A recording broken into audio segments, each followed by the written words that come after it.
a $5 trillion economy, but you have a ramshackle judiciary. What is your opinion of your judiciary? Not very positive. System has not worked. I think what we need to do is completely modernize the Indian judiciary. Our model for judicial administration has been based on the colonial model which we inherited from the British, which is that people have to access justice. Justice एक ऐसी चीज़ है जिसके बिना कोई भी society पूरी तरह से सिविलाइज हो ही नहीं सकती। एक तरफ जहाँ हमारे संविधान की core principle he justice and equality है, वहीं पर आज हमारी जुडिशरी जिस मुकाम पर खड़ी है वो कोई हेल्दी सिचुएशन नहीं है। ऐसे केसों की संख्या लाखों में है जो 30 सालों से भी ज़्यादा समय से पेंडिंग में है। आज हमारी जुडिशरी में पेंडिंग केसों की संख्या 5 करोड़ के मार्क को भी क्रॉस कर चुकी है, जो कि पूरी दुनिया में हाईएस्ट है। तो आखिर सवाल उठता है कि हमारी जुडिशरी इतनी स्लो क्यों है? वो कौन कौन से फैक्टर हैं जो कोर्ट केसेस के इतनी बड़ी पेंडेंसी में इतना कंट्रीब्यूट करते हैं और जिनकी वजह से हमारी जुडिशरी अपने फंक्शंस को ठीक तरह से परफॉर्म भी नहीं कर पाती। हमारी जुडिशरी अपने फंक्शंस को परफॉर्म करते समय मेनली 3 चैलेंजेस से गुजरती हैं। पहला है कोर्ट केसेस का लार्ज नंबर ऑफ बैकलॉग, दूसरा डिसीजन मेकिंग में हैबिचुअल डिले, तारीख मिलती रही है, तीसरा पुअर लोगों के लिए एक्सेस टू जस्टिस की कमी। हमारी जुडिशरी में मेनली 3 लेवल्स पर सारे जुडिशियल टास्क परफॉर्म किए जाते हैं। डिस्ट्रिक्ट लेवल पर डिस्ट्रिक्ट कोर्ट्स, स्टेट लेवल पर high courts and central level पर सुप्रीम कोर्ट। अब जब हम कोर्ट केसेस के डिलेज या पेंडिंग की बात करते हैं तो असल में हम लोअर जुडिशरी यानी हाई कोर्ट्स और डिस्ट्रिक्ट कोर्ट की बात कर रहे होते हैं, क्योंकि 99% केसेस यहीं पर अटके हुए होते हैं, जिसमें भी डिस्ट्रिक्ट कोर्ट में ये नंबर हाईएस्ट है। तो ऑब्वियसली इतने सारे बैकलॉग के रीज़न भी बहुत सारे होंगे, पर हम मेनली उनको 3 कैटेगरीज में डिवाइड कर सकते हैं। हमारे कोर्ट्स में जजेस और नॉन जुडिशियल स्टाफ की स्ट्रेंथ बहुत लो है। फॉर एग्जांपल इंडिया में जज टू पॉपुलेशन रेशियो 21 जज पर मिलियन पॉपुलेशन है, और अगर हम इसे अदर वेस्टर्न कंट्रीज से कंपेयर करें तो इस मामले में हम बहुत पीछे हैं। पर अगर हम हमारे लॉ कमीशंस की रिकमेंडेशन भी देखें तो उसमें भी एटलीस्ट 50 जज होने चाहिए कम से कम 10 लाख लोगों पर। इंडिया की जुडिशरी पर spending one of the lowest है, जो कि इंडिया की जीडीपी का ओनली 0.04% है, जिसकी वजह से ना तो जुडिशियल इंफ्रास्ट्रक्चर डेवलप हो पाता है और ना ही क्वालिटी जजेस को हमारा सिस्टम रिटेन कर पाता है due to low salary specially in lower judiciary. आज भी हमारे कई लोअर कोर्ट्स में बेसिक टॉयलेट की फैसिलिटीज भी नहीं है। तो फिर हम डिजिटल इंफ्रास्ट्रक्चर और न्यू कटिंग एज टेक्नोलॉजी की तो बात ही क्या करें। ओवरऑल अगर बात क्वालिटी जस्टिस की आती है तो वहाँ पर जुडिशियल इंफ्रास्ट्रक्चर यानी फिजिकल बिल्डिंग्स एंड डिजिटाइजेशन एक इम्पोर्टेंट वैल्यू है, जो कि बिना पर्याप्त कैपिटल के इम्प्रूव नहीं किया जा सकता।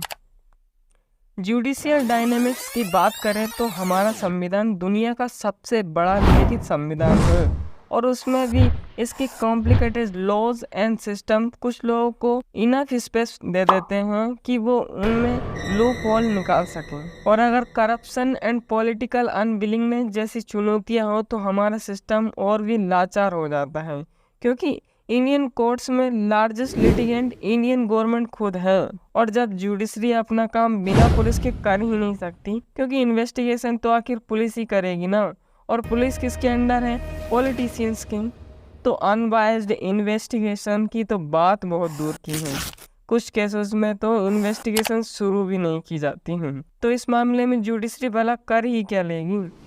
इसलिए पुलिस जुडिशरी के अंडर होनी चाहिए, तभी और केवल तभी हमारा पॉलिटिकल सिस्टम करप्शन से इम्यून हो पाएगा, और तभी जो डिस्क्रिमिनेट ट्रीटमेंट होता है वो बंद हो पाएगा। अब हम समझ सकते हैं कि हमारी जुडिशरी जो प्रॉब्लम्स फेस कर रही है वो कोई आज की प्रॉब्लम नहीं है। हमारी सरकारों ने जुडिशरी को सिस्टमेटिक तरीके से इग्नोर किया है, और ये उसी का इम्पैक्ट है कि आज लोगों का विश्वास जुडिशरी से उठता जा रहा है, क्योंकि कोई भी इंसान अपनी ज़िंदगी के 10-20 साल किसी केस को लड़ने में नहीं गुजारना चाहिए। और ऐसी प्रॉब्लम्स की वजह से कितने ही लोग जिनके अगेंस्ट क्राइम होते हैं वो रिपोर्ट भी नहीं करते हैं, और अगर रिपोर्ट किए भी जाए तो हमारी जुडिशरी इतनी कैपेबल नहीं है कि उन केसेस को हैंडल भी कर पाए। हमारी जुडिशरी जिसको बनाया इस वजह से गया था कि वो सिस्टम को चेक एंड बैलेंस में रखें, वो मेजॉरिटी ऑफ द टाइम ऐसा नहीं कर पाती हैं। एक्सेसिव डिलेस की वजह से कोर्ट केसेस की कॉस्ट भी बहुत बढ़ जाती हैं, जो फर्दर पुअर पब्लिक को जुडिशियल प्रोसेस में पार्टिसिपेट करने से भी डिस्करेज करती हैं और उनके लिए बहुत बड़ा हेडेक बन जाती हैं। वीक जुडिशरी की वजह से हमारी जुडिशियल रैंकिंग के साथ साथ ease of doing business ranking भी अफेक्टेड होती हैं, जिसका डायरेक्टली और इनडायरेक्टली इम्पेक्ट हमारी सोशल और इकोनॉमिक डेवलपमेंट पर पड़ता है, जो फर्दर हमें lower per capita income, higher poverty rates, lower private economic activity और हायर क्राइम रेट्स के रूप में देखने को मिलता है। हमारे जस्टिस सिस्टम की प्रॉब्लम को सॉल्व करने के लिए हमारे गवर्नमेंट को मल्टी फेसेड एक्शन लेने की ज़रूरत है। हमारे कोर्ट्स में जजेस एक सर्टेन एज के बाद रिटायर्ड हो जाते हैं, मतलब इसके बाद वो काम नहीं कर सकते हैं, इसलिए न्यू जजेस का रिक्रूटमेंट एक कंटिन्यूस प्रोसेस है। जिस तरह से ब्यूरोक्रेसी के लिए हमारे यहाँ यूपीएससी है, वैसे ही हमें ऑल इंडिया लेवल पर जजों के रिक्रूटमेंट के लिए एक बॉडी बनानी होगी।